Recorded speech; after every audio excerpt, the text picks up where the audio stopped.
Welcome to the Millennials and Community Podcast. On this week's episode, join Matt and Carlo as they explore the idea of financial empowerment, how Carlo uses his expertise to help middle-income Canadians, how you can increase your financial knowledge, and how doing this will improve not only your own life, but the community around you. Thank you for being part of our community. What's up, everyone, and welcome back to another episode of the Millennials and Community Podcast. This is Carlo, I'm Matt, and today, as always, we're excited to bring you a new, fresh, exciting new episode. But as always, to kick things off, we're going to do a little bit of an icebreaker before we tell you what this episode today is going to be all about. So, to start us off, Carlo, what's the weirdest job that you've ever had? And you know, what's the weirdest job that you've ever had? But then also, what would be the weirdest job, either real or imagined, that you can think of? Oh.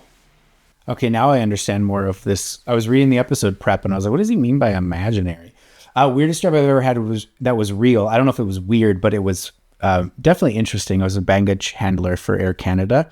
And yes, that did mean at a couple points in my career, I had to empty the blue poop juice out of the back of an airplane, which I will tell you is not a fun experience. Even though like you're not handling any of it, it's still not a fun experience. Even hearing poop juice wasn't a fun experience. You're welcome. Imaginary would have to be like those people that their responsibility is to help like cattle and horses reproduce. It's not imaginary. I know it's a real job. I just don't want to imagine it. So counter-imaginary. Yeah, we're imagining away from it. Excellent. So I think the weirdest job that I ever had is also one that I think is the most fun.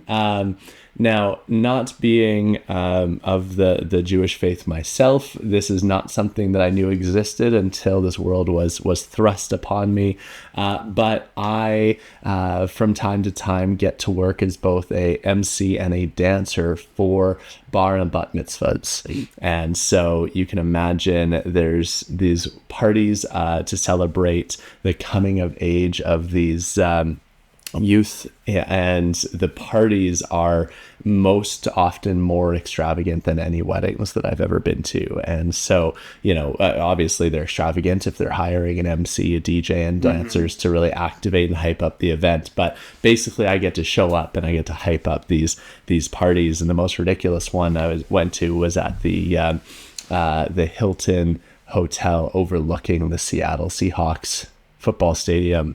And I remember standing there as they're setting up the event. The hotel staff is prepping the room for about 300 people. And these people were carrying in these white boxes that were, you know, some sort of composite plastic, and they're translucent white, and they're about 18 inches tall and maybe 4 feet by 4 feet. And I asked the person, like, what's that? What are those for? And him, not knowing who I was and my role in the event, said, "Oh, they're light up boxes for the dancers." And I had this moment of like, I'm gonna be dancing on a light up box. It was very, very bizarre. So you know, that is my answer to both questions. One, because it is a real job that I get to do, and one that I never could have imagined if I had cared to imagine it. Fair enough. So on the note of jobs, and of course we, both you and I are lucky enough to work in jobs that we are very fulfilled by, that we're very passionate about, and that we get to make a difference through the work that we do. But when it comes down to it, jobs are a thing of utility. A means to an end. A means to an end, and they're a thing that is designed to earn us money. So today we're talking all about that, about what it means to be financially empowered, how it is that we can work to support ourselves and our families, and what are some strategies that we can use to make sure that we're able to take control of our finances, which, you know, is certainly something that is really, really important. So, Carlo, tell us a bit about the need for this topic, why this is so important. Like, take us and illustrate why this topic, why now? Sure. So I think that money is a conversation that is intergenerational, right? There's never been anybody I've ever known that doesn't want to learn more about money, doesn't, have this want for more, when it comes to that aspect. But when you look at it in terms of the millennial lens, it's kind of this weird point because we have a lot of baby boomers now that are entering or at retirement that didn't save appropriately for it. They didn't save appropriately for their needs when they're going to be older and unable to continue to work or to care for themselves. We have a lot of the younger generation that millennials are having children, they're taking care of them. A lot of those kids are now entering ages where they're going to be either heading into school or have other financial obligations. So we are smack dab in the middle of two great monetary obligations. And historically speaking, your kids will always look to you to help them get through school. And when you have an elderly parent that can't take care of themselves, they're going to look to the younger generation to help out with that. And as good people, as family-oriented people, you want to be able to do those things, but that is a massive financial obligation. Meanwhile, you also want to live your own life and accomplish your own goals. So it's not necessarily something that just as millennials have only ever cared about, but it is something that we have to care about probably more than arguably most other generations prior to us. And something that's certainly front of mind now, given the affordability crisis that we're seeing. That's certainly a term that's being coined very, very popularly in Canada right now, as well as the US, with the impact of inflation post-pandemic really, really wreaking havoc on the affordability of everything from housing to interest rates to all of the above. So certainly I think has always been important for all the reasons you said, but I think is particularly front of mind now given the current economic climate that we're in. Yeah, and I think that another big thing too is that never before has there been so much financial information available to people. And unfortunately, a lot of it is bad financial advice. CBC just released a massive report on they went and they brought hidden cameras into the 5 major banks of Canada, and every single bank was doing something shady to promote products or additional debt to people that were not in a position to really arguably take advantage of them. So, a lot of Canadians lean on our big banks to provide us with good financial education. That isn't good anymore. Then you look at social media and some of the stuff you see on there, that can't be trusted. So there's just so much confusion and so much uncertainty when it comes to our money. So it's a scary time. So this is a really good segue, and I think maybe we should pause here to speak to our credibility. When I say our credibility, it sure isn't my credibility. You talk about the quality of information, and for those people who maybe you're finding this is your first opportunity to interact with a Mac podcast, give us a quick overview of your credentials, because certainly you are very, very qualified to speak on this topic. And so I want you'd have the ability to establish your credibility, so people that have gotten to this point and are worried about whether or not we have tinfoil hats on can have a second to gauge your validity to talk about this. And I really appreciate that. So I've worked in the financial services industry for 15 years. I got my license when I turned 18. It was a little bit of a family business, and I was encouraged to do so by my parents. I'm licensed as a financial broker in Alberta. And what that basically means is that I educate and help people in pretty much all aspects of finance, including things like investments, insurance, certain loans, and when it comes to the financial industry, every small segment has pretty much its own licensing. When you want to provide a mortgage, you got to be a licensed mortgage broker. You want to sell insurance, you got to be licensed for that. You want to sell investments, you got to be licensed for that. It's not one all-encompassing thing. So a lot of the work that I do is educational in all aspects, and then I assist the families I serve with the items that I am legally allowed to sell them. And then for everything else, I have referral structures to other licensed representatives that I can point them in the right direction, and they can help finish that off. So I'm certainly able to answer the majority of people's questions, but even then, it is my responsibility to say to people, that is not an area I'm licensed in. Let me get you in contact with somebody that is. And that is probably one of the biggest shortcomings we see in social media, is nobody's ever willing to admit that is not something they are legally allowed to advise on.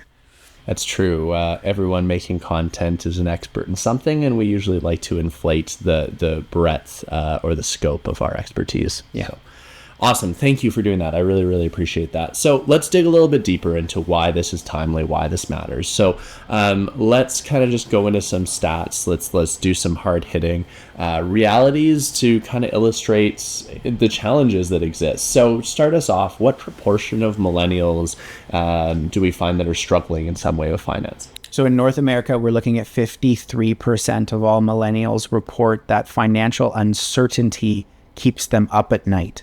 So I'm sure it's a much higher percentage of people that are actually concerned on a day-to-day basis, but that means it bothers them enough that they're not getting rest at night. That's the last thing they're thinking about at night, the first thing they're thinking about in the morning. 54% of millennials specifically mention that they are suffering some sort of anxiety or depression based off of their anxiety over their financial situation. So to compare it, 47% of Gen Zers and 20% of boomers actually have this concern. So the highest of any of the immediately local generations, right? And there's a lot of different reasons for this. It can be a high debt load. So when you look at a millennial in specific, lots of student loan, because we were told, hey, go to school, get a good job. It is going to be the debt from owning a home, if you are lucky enough to be one of those people. Because if we look back a couple of years ago, during COVID, our interest rates dropped to 2%, which made home ownership significantly more attainable, even at higher prices. And we were told by our governmental officials, don't worry, it's going to be at 2% for a while. And sure enough, people bought homes. Arguably, they were put into homes they couldn't afford. Now our interest rates have gone up. You know, your mortgage payment went from $1,200 a month to $2,400, $3,000 a month because your interest rate doubled. So that has put people in a lot of bad positions. High consumer debt. I think the number right now is we owe $1.84 for every dollar we make on our credit cards, right? So that can be one. Recessions. We're not officially in a recession right now, but when you look at the amount of money that people are earning to the amount that they're making, or the amount they're earning to the amount they're spending, we can say that we're in some sort of a recession there. And then, of course, climate change. Look at the cost of oil, how that's gone up. Look at the cost of just general maintenance to our homes. We're all trying to be more energy and environmentally friendly. Well, that takes money.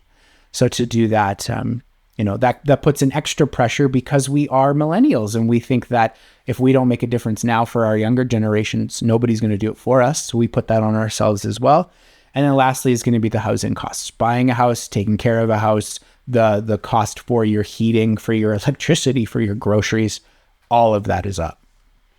So tell us a little bit more about debt, because I think certainly a lot of us, and you mentioned some already, of some of the debt load that people are carrying, both consumer debt, student debt, housing debt. But tell us a little bit more about kind of the impact of debt currently. Sure.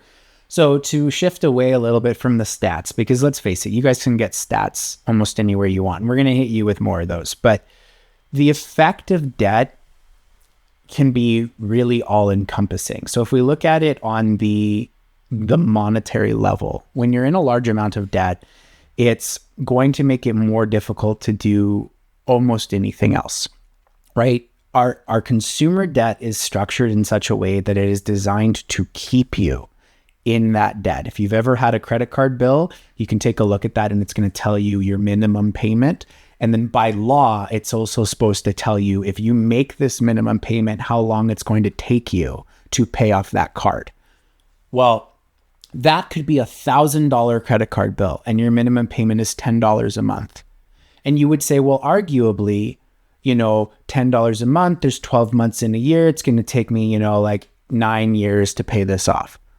No, when you factor in interest, that will take you likely 15, 16 years to pay off if you pay just $10 a month. Now, I certainly hope that's not what you're doing, but the reality of it is that is what some people are forced to do, is only pay the minimums because that's all they can afford. Your mortgage, personally speaking, is the single most damaging product any Canadian family could ever own. It is designed to keep you in debt. So it makes it difficult to go and buy a house if you have a large amount of credit card or student loan debt. It makes it more difficult to be able to turn around and buy a car that you might need to get to and from your work, right? On top of that, there is the kind of the anxiety that it can induce if you own a large amount of debt and you are in any sort of collections, having a phone call from a number you don't know, thinking that this could be the collections agency calling me for the 14th billionth time. If you've ever had a bill that maybe you did pay it and there was like an accounting error, you'll know how persistent those people can be. And having to like explain away, like, I don't have the money, or I've already paid this dang bill, leave me alone, is just anxiety inducing, right? So debt can be really, really damaging and really all encompassing for people. And I think you've really done a great job of capturing some of the feelings associated with debt and how challenging it can be for people to just feel stuck, right? In that. And I would imagine too that for a lot of people that are in those sort of circumstances, that's probably in all likelihood taking away from their ability to plan for the future. And so the problem just snowballs. So, out of the people that you speak to, or maybe even more generally, do you think that millennials are adequately setting themselves up for retirement, for their later years, for the future? No, but arguably there isn't a generation out there that as a whole is setting themselves up for retirement. It used to be that if you got a good job, that job came with a good pension, right? Or an RSP matching platform. And it's not to say that you won't find those anywhere, but it is harder to find them, and harder to find them in a position that at the end of it all, if let's say you worked for the same company for 40 years and you were contributing what you were supposed to as part of that matching program, that by the time you hit 65, that is going to be enough. Because we are fighting an uphill battle on both sides. One, are you saving enough? And two, is the cost of everything growing at a rate slower than what you're saving, right? So inflation is a really big factor for it. If you take a look at your average 35-year-old Canadian, wants to retire at 65. Let's say he makes 44 grand a year. Inflation in Canada is averaged over 100 years, 4%. By the time that person is 65, he will need to be making $160,000 a year to afford everything then that he did on 44 grand.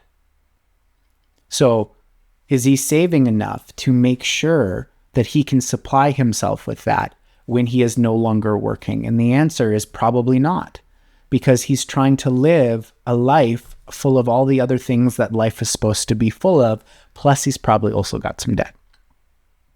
Wow.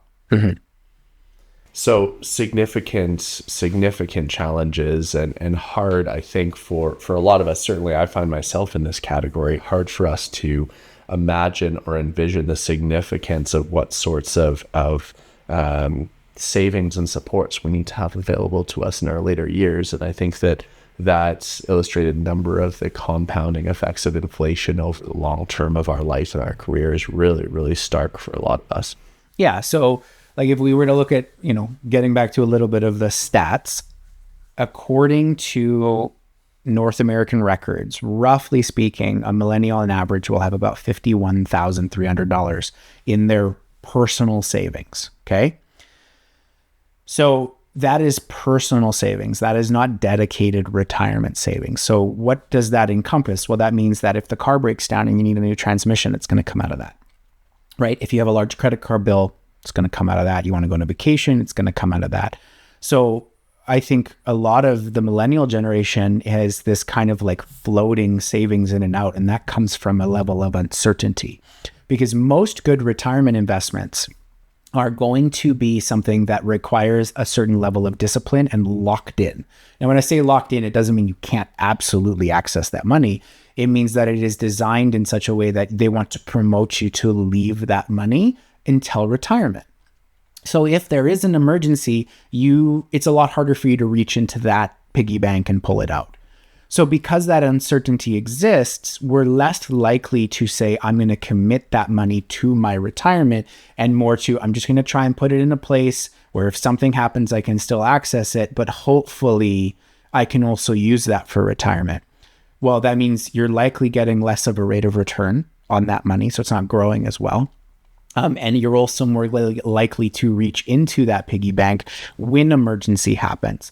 So when push comes to shove and you're 65 and you look back at all the things that have happened over your life, you're like, I had lots of money in there at one point, but I had to keep eating away at it, right? So like on these high cost of living times right now, that's what a lot of people are doing, is they're eating into their retirement savings. And we're not the first generation to do this, but when you look at the average age of a millennial, I think we're between 28 and 43, something like that right now.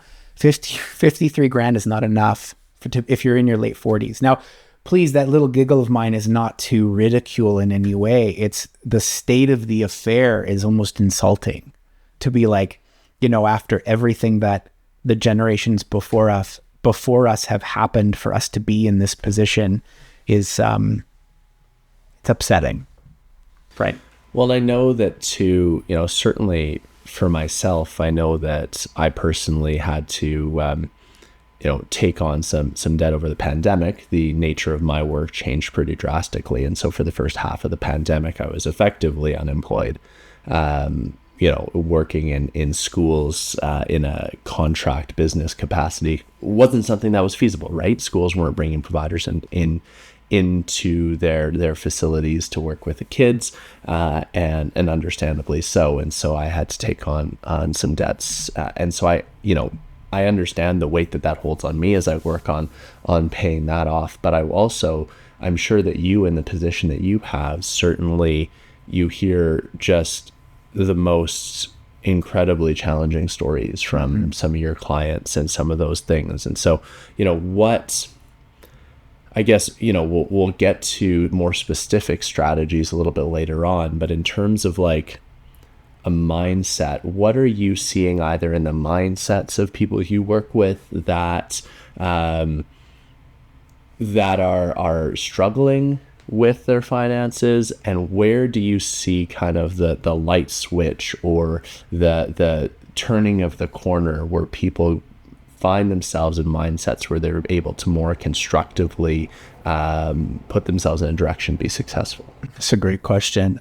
So the general mindset is either a sense of frustration or it's a sense of, I give up, which is a very, very dangerous place to be, because you're basically resigning to living your life in a sense of debt. And like basically saying, well, I don't feel like there's a way I could ever retire, so I guess I'll just continue to work and maybe spend a little bit more frivolously. And, the treat culture that we talked about in one of our previous episodes becomes a little bit more resilient. So there's a lot of that. We do live in Alberta, which is a province that has some arguably higher paying career paths. So I do have a fair amount of clientele that are doing better than most. So they definitely don't have a sense of resignation, but they do have a sense of like, man, things are really expensive. So like even them are looking at ways to cut back and maybe not even do more saving right now, but just spend less in all aspects. And sometimes that actually does mean reducing the amount that they're saving because, groceries have doubled and tripled in price. So where does that switch flip, and where does the mentality change? It changes when people have the realization that what they have been taught by their schools and by their banks and by their large financial institutions is not the be all end all, right? Because the very basic, low level, very little financial education that we get through our public school system teaches you to basically follow the status quo. You go to the bank for your mortgage, you go to the bank for your credit card, you go to the bank for this. You want to save some money? Savings account, right? You buy a GIC, you buy an RSP. Well, a lot of these programs have been around, and again, this is a little bit of a personal opinion of mine, but a lot of these programs have been around for like well over 100 years. And the argument that can be made is they don't really work anymore.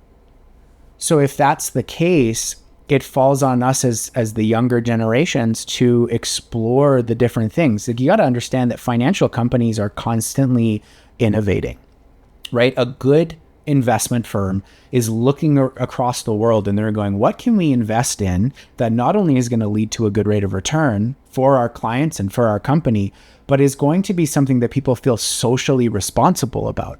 And believe it or not, there's a lot of new investment funds that are focused on green and renewable energy, so that they know, hey, if somebody's going to invest, they can feel good that they're not investing in a company that's polluting the world, because that's something that's important to our generation. So these companies know that, and they're actually paying attention to that.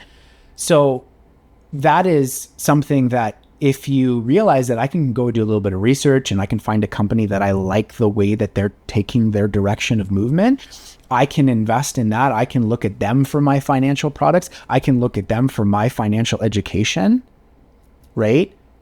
Then you are arguably more likely to find something that is not just designed to keep you in debt. It is designed to help you flourish. So that's where that switch flips, is people go, oh, I can go and learn things on my own, and I can implement them even in small ways to make my financial life better.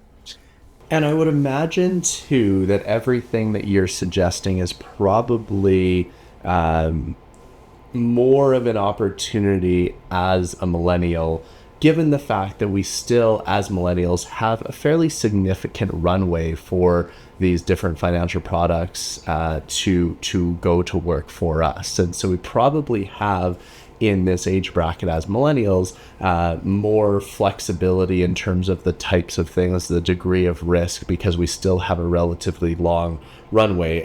Tell us a little bit more about that from the perspective of millennials and the opportunity. And maybe I'm completely off base. Maybe that the risk profiles are starting to narrow. Like, what opportunities do we have as millennials when we think about different sorts of monetary instruments that we're looking to use to support our financial well-being, that maybe older generations might not have the same luxury or opportunity in working with? Sure. Well, you're definitely not off the mark. You're very right. Like, if you start saving now when you're 30, you got so much more time to not only let the compounding effect take its toll, which means you can save less money on a regular basis now and end up with more later than somebody who is, let's say, 55 and they've got 10 years before they want to retire. They have to save significantly more. They have to try and run for more, higher rates of return, which arguably is higher, a lower chance on a short time period. So when you're young, not only can you save less, but you can approach things with a higher degree of risk. So, when you look at the way the financial markets have worked over a 15-year period, there is no 15-year period since the inception of our financial markets that has not ended up in a positive trend. So there may be a 5-year period where we were down, but over 15, it's historically never been down. So you can arguably put money in a place now, take a little bit of risk with it. Now, I'm not talking about going out and, buying some sort of high risk cryptocurrency. That's a different conversation entirely. Not to say cryptocurrencies are bad, but you can take a little bit more risk, be okay with a bad year or two, and know that you'll still come out ahead, right? So you can take that. And then if we are going to touch on the fact, again, I'm not licensed in cryptocurrencies because there is no licensing for cryptocurrencies, which is a problem in itself. But those higher risk investments, people can play in those markets a little bit more, knowing that, hey, if I lose a few grand here or a few grand there with the potential of making a whole bunch later, that's okay if you're in your 30s. It's not okay if you're in your 60s. That could be the end of your retirement in your 60s. So let me just make sure that I was understanding the last comment that you made, because for those of you listening on Apple Podcasts, Spotify, any of those platforms, and didn't get the benefit of Carlo's hand gestures, just making sure that I'm understanding and saying it a different way. So you're saying that over any given 15-year period of time, that there has always been a net increase in the market. Yeah. That's so meaning at any given point in time, the difference between the start of a 15-point period and the end of a 15-year period is always higher. Yeah. Now, when you look at it statistically speaking, what if you bought at the absolute highest day point, and then 15 years later just happened to be the absolute possible lowest point? Well, that might be a break even. Yeah, and it doesn't mean that increase would necessarily pace inflation either, but it would still net be growth. No, well, so here's the thing, and I don't want to get into an economics lesson here, but when we have a growth over a long period of time, you got to understand that the world as a whole is out to make money. Okay, so it is the job of every investment firm, of every corporation, to make money at a faster rate than inflation, because we, of course, pay the inflation when our groceries go up. But the company that makes the product also pays the inflation on all of the materials and ingredients to make that product. So they have to outpace inflation. So when you look at it, even if you were to look at what's called an indexed return, which is just the return of the market as a whole, that will almost always outpace inflation. Gotcha. Right? The only thing that doesn't outpace inflation is if you go to a bank and you say, I want, this guaranteed investment certificate, and they go, great, your interest rate on that is going to be 2.25%, but inflation averages 4%, and we're going to lock you in for 5 years. At the end of those 5 years, you will have not a chance to ever outpace inflation because you locked in at 2.25, but inflation is 4%. So it doesn't matter where you save your money. You have to put it in a place that has the potential to outpace inflation. And there are very few locked in guaranteed rate of return investments that will almost ever do that. Interesting. Very, very interesting.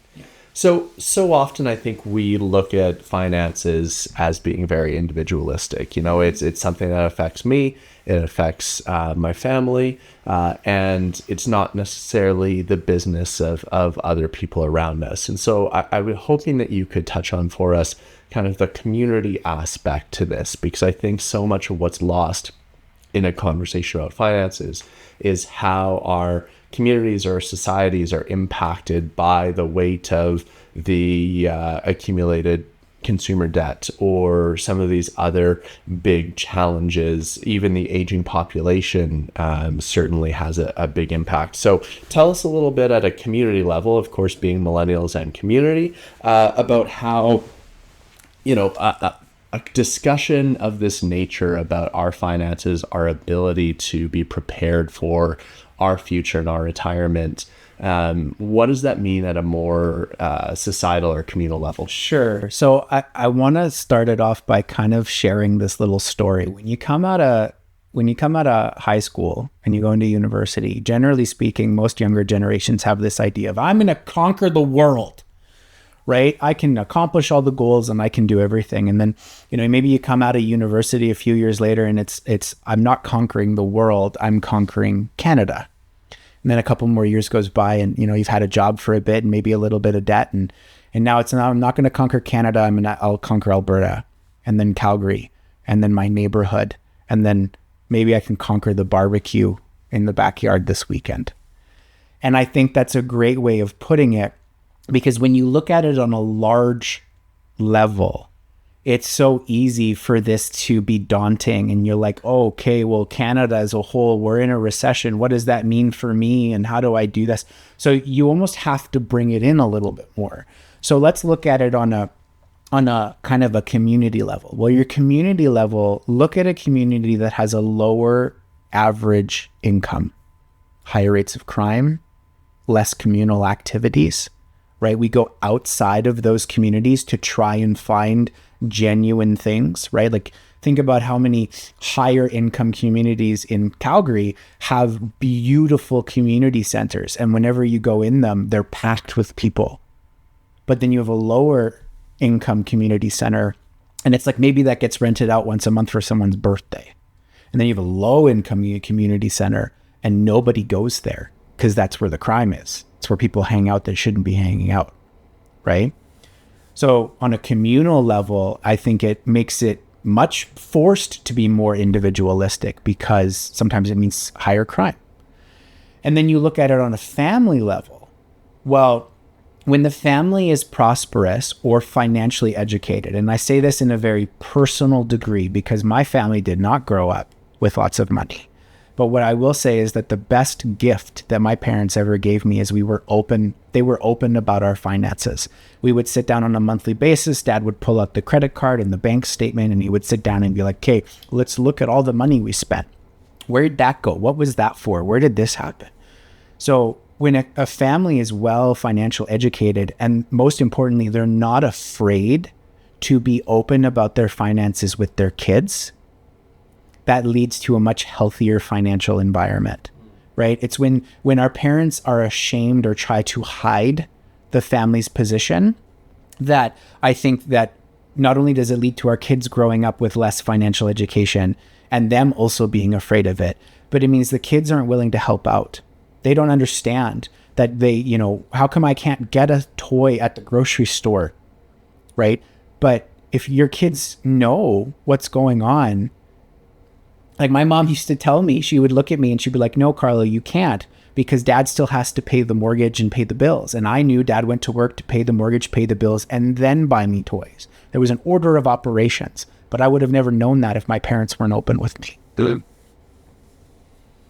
And I think that takes us really nicely into the next thing that we want to talk about, which, again, you bring just this wealth of expertise and this knowledge.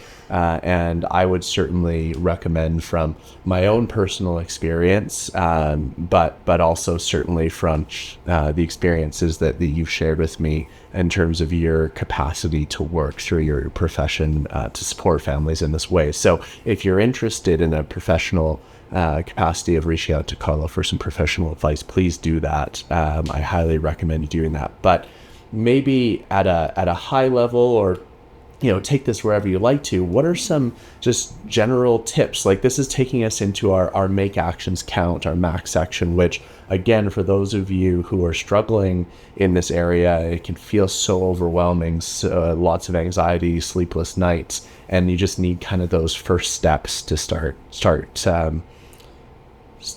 the wheels turning. And so where would you take us? Like, what are some high level strategies or tips, things that you would recommend to anybody who might be listening? Sure. And I am going to go high level with this. I'm not going to recommend a specific product to you. I'm not going to tell you to go and talk to this person or do this thing. That's not the point here, because those are conversations you need to have as a family with a financial professional that you trust. But really high level, the first thing you need to do is you need to sit down. You need to spend the time figuring out where your money is going. What's coming in, what's going out, average it out. I hate to say it, but do the math. Okay. And the reason for that is I think especially in troubling times, in more expensive times where you're at that level of like, I just can't handle it anymore. It's so easy to I'm just going to put it on the credit card and I'll figure it out when the bill comes. And, I've been there, I get it.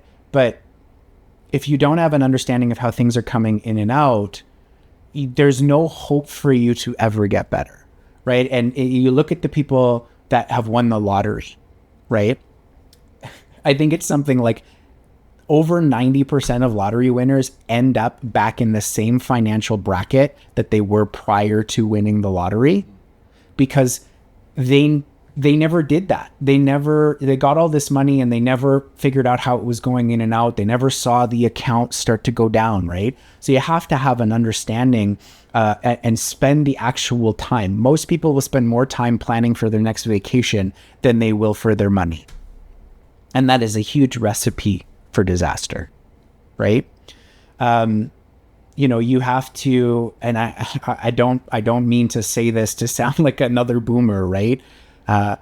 You have to look at, are there things that I'm spending money on that are arguably frivolous?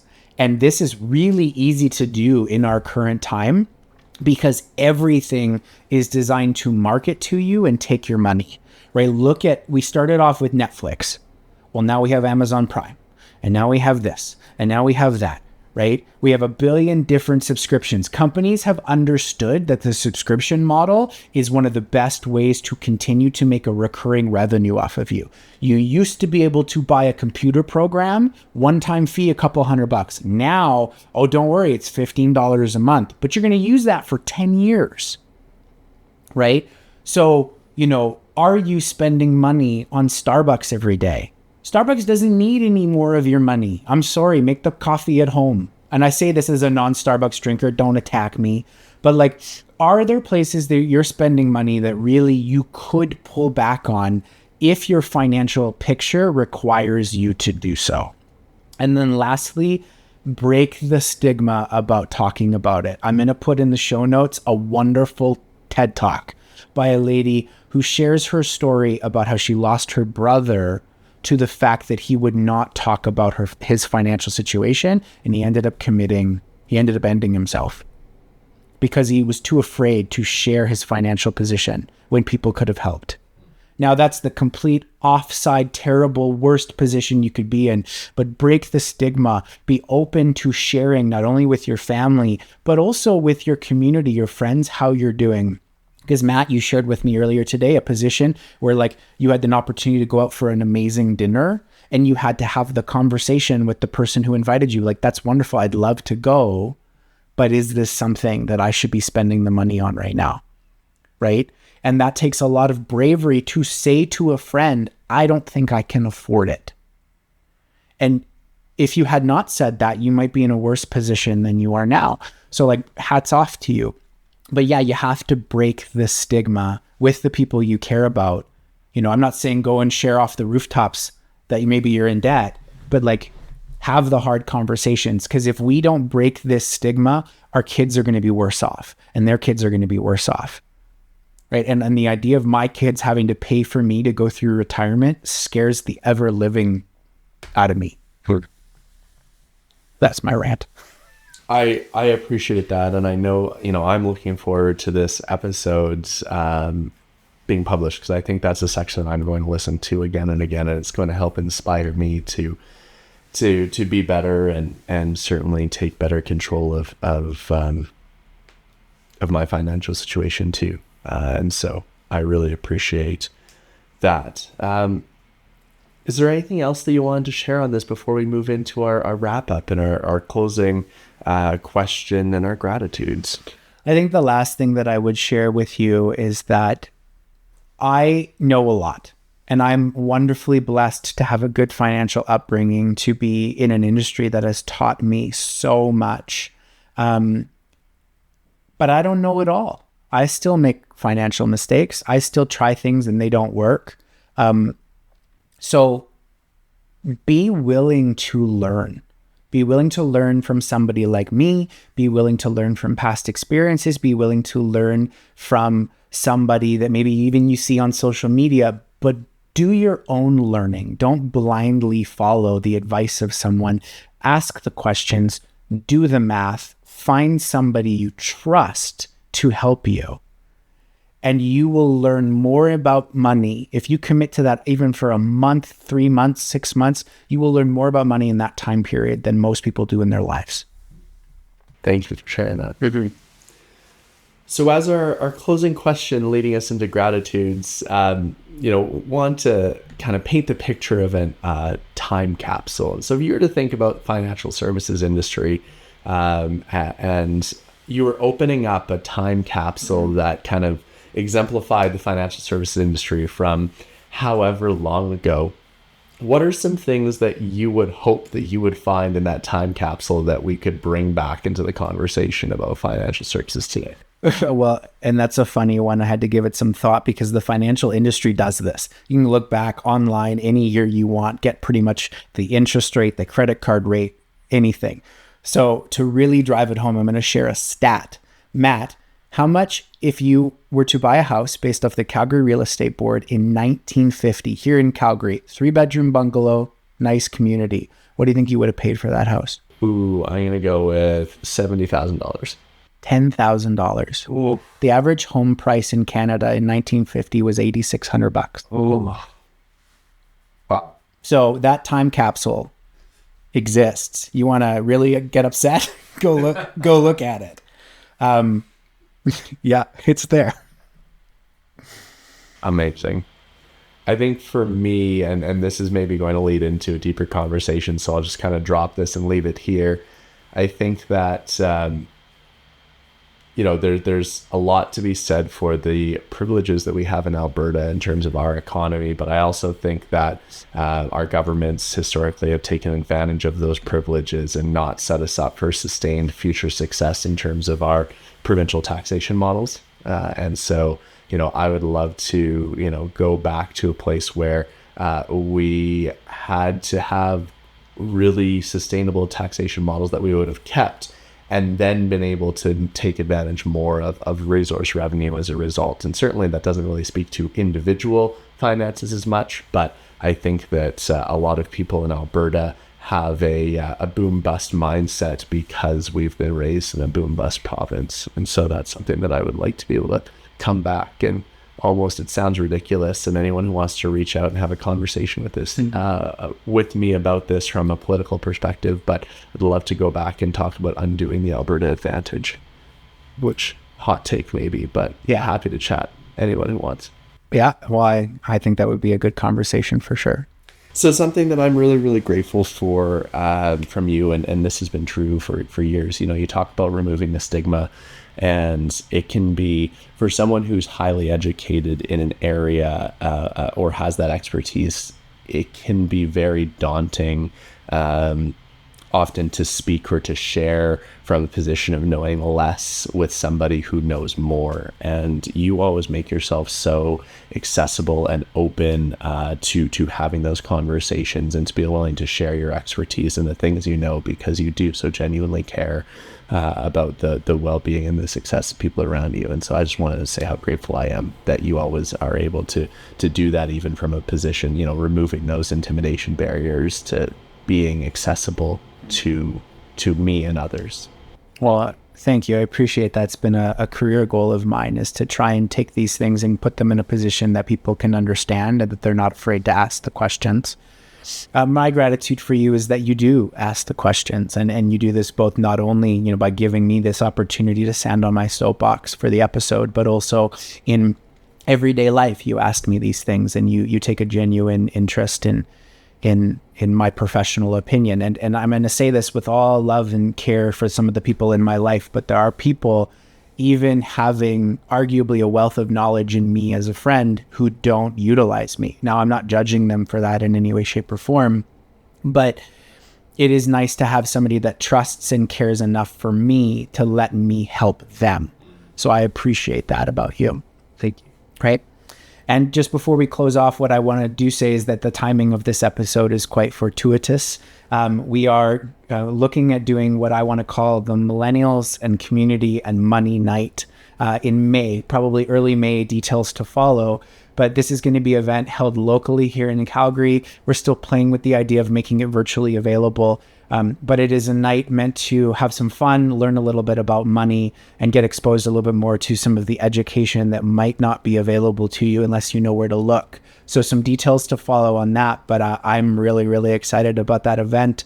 I'm running it with some guys from my office, so stay tuned if that's something that interests you. It's definitely something that I'm looking forward to as well, and we hope that some of you who are local to Calgary are able to set aside some time to come and socialize with us and learn with me anyways, and hopefully there's going to be opportunities to share some of that work virtually as well. Awesome. So thank you, everybody. This has been a really, really informative, wonderful episode. I hope that you were able to take something away, and if nothing else, leave with a sense of assurance that you have some more capacity, some more ability to take control of whatever your financial situation is.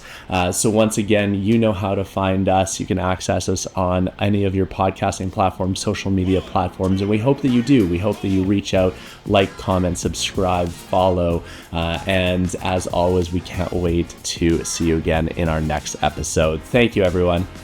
Thanks, everyone. Bye now. Hi, guys. It's Carlo here. Thank you for listening to our latest episode. It's the support of our community like you that allows us to continue to grow and make this into something truly extraordinary. If you enjoyed today's episode and you would like to listen to it without the interruption of ads and maybe even experience some bonus content, I'd invite you to join us on our newly launched Patreon. And if maybe that's not something you can do right now, please consider liking, subscribing, sharing, and commenting on places like YouTube, Instagram, TikTok, LinkedIn, Facebook, all that good stuff. You'll find us under @millennials and community for pretty much all of those. Thank you again for listening, and we'll see you again soon.